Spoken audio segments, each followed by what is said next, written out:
Today we will recap a mystery thriller movie, in which a husband allows his wife to hug other men. To know this movie name, watch till the end. The film starts with a man, whose name is Vic. He is riding his bike home after a ride through the woods.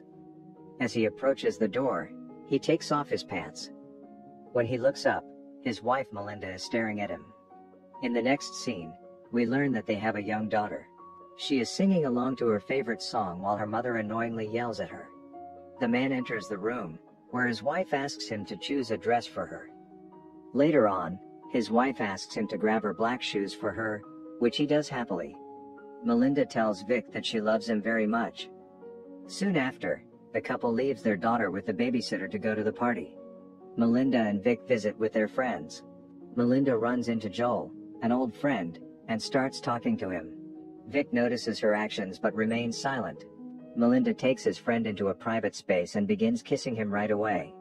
Vic is aware of what is happening, but all he can do is watch as she performs these actions. Even though they look at each other, Melinda continues to enjoy her fantasies. Vic's friend Mary then approaches him and shares her worries about Joel and Melinda's relationship. Vic, however, reassures her that he doesn't give a damn about the situation, and that he still loves Melinda for who she is. When this is not enough, Melinda begins to dance on top of a piano to get everyone's attention. She then starts playing the piano, making everyone happy. Vic smiles at her despite her strange behavior as if nothing just happened. Shortly after, Joel comes to Vic and expresses his gratitude for letting him spend time with Melinda.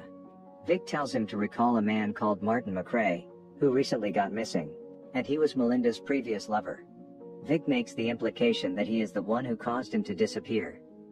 Joel thinks it's a joke, but Vic assures him that it will become obvious if he keeps doing it. Joel leaves the party without saying goodbye to Melinda because he is afraid. Melinda does not appreciate his actions towards her friend. She asked him if he said anything to Joel.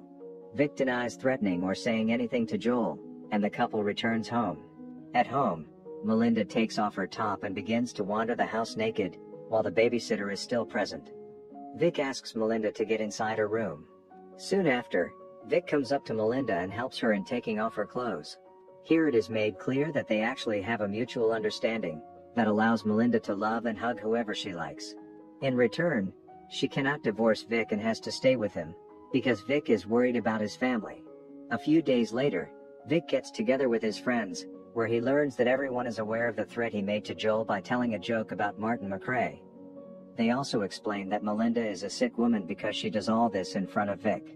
Back at home, Melinda gets to know about this as well, and tells Vic to apologize to Joel. Then she invites him to dinner.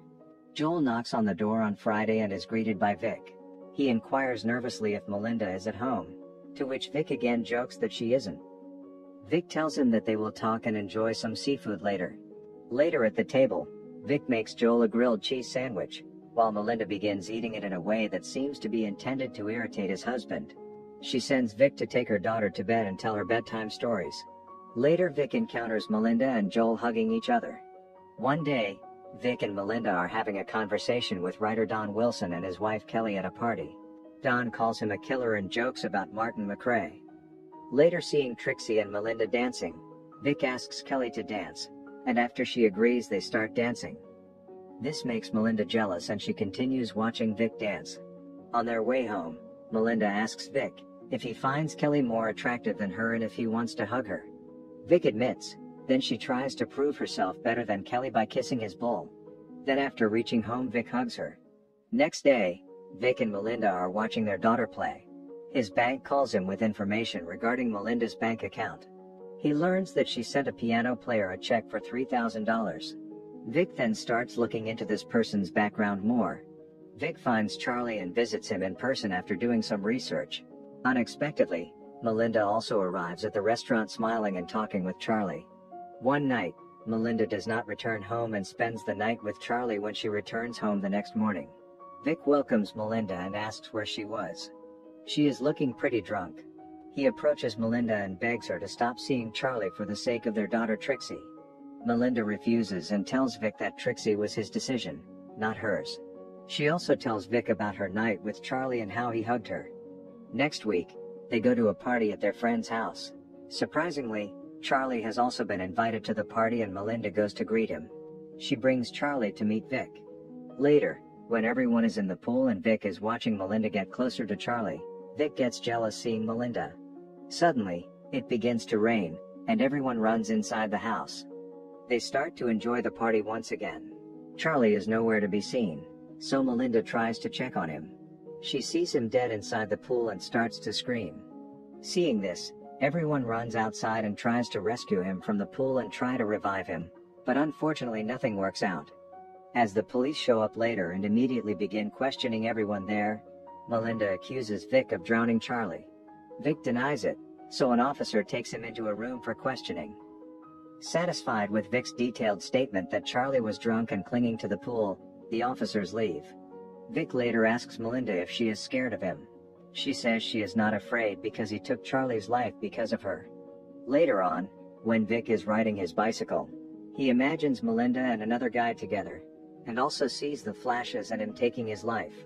The next day, while Vic is returning home on his mountain bike, he realizes that a car is following him. One day while Vic is at Trixie's school, he runs into Kelly, who tells him that Don still thinks he killed Charlie and is making weird theories with Melinda. Later, they extend a dinner invitation to Don and Kelly. Shortly after, Vic takes Don to his basement and asks Don to stop telling people that he killed Charlie. Don, who still believes Vic killed Charlie, asks him to take a lie detector test, and Vic agrees. After a few days, Vic can be seen walking casually in the market where he notices the same car that was following him. He then turns to look around and notices Melinda chatting with a random person. He interrupts her conversation, and the stranger goes on to identify himself as David, a psychiatrist. Vic realizes that Melinda and Don have hired David as a private investigator to keep an eye on him. Vic shows up at Don's house shortly after, and claims that Don hired a private investigator to spy on him. On his way home one day, Vic sees Melinda enjoying her time exploring the city with another man. The man is Melinda's ex-boyfriend from college named Tony. The next day, Melinda invites Tony to her house for dinner, and tells Vic that Tony is the first American boy she hugged. Vic becomes upset upon hearing this, but he keeps a straight face and behaves friendly with Tony. Vic encounters them going upstairs in his bedroom. He sees that she is doing her usual things and they catch each other's eye. After a few days, Vic forces Tony to sit in his Jeep and informs him that Melinda wants to meet him. He takes him to a location that is very remote from the city. He keeps asking him questions about Melinda and his dating history. Vic stops the car after going far into the woods and throws a stone at Tony, striking him in the forehead. Before Tony can say anything, Vic strikes him again with another big stone, making him fall from the cliff. Tony ultimately dies. Vic then drags Tony's dead body into the river and sinks it by tying some stones to his body, but not before pulling out his wallet. The following day, Melinda suggests to Vic that they go on a picnic with Trixie at their hiking location, and Vic accepts. The location of the picnic is the same one where Vic got rid of Tony. Later, he accidentally sees that the body can be seen floating on top of the river. Melinda informs Vic that she left her scarf at the picnic location while returning home, to which Vic replies that he will get it back first thing in the morning. At night he gets to know that she is talking to another man called Don. That night, she tells him she loves him and asks him to sleep in her room. He returns to the same location the following day to correct his mistake, while Melinda is able to discover Tony's wallet inside Vic's workplace. Vic is trying to push Tony's body down into the water, where suddenly Don arrives. Don asks what he's doing in the river. Vic tries to avoid the conversation and make excuses, but Don notices Tony's arm floating. Don immediately gets into his car and tells Vic that he is going to jail. Vic follows Don on his mountain bike but fails to catch up with him. Vic then takes a shortcut and falls in front of Don's car, causing him to take a sharp turn and crash into the river, killing him instantly. Vic goes back home in the final scene. There Melinda is waiting for him, sitting on the staircase like at the beginning of the movie. She stares at him for a while and finally reveals that she found Tony's wallet. The movie ends with Melinda burning Tony's wallet, indicating that she is staying with Vic and Trixie.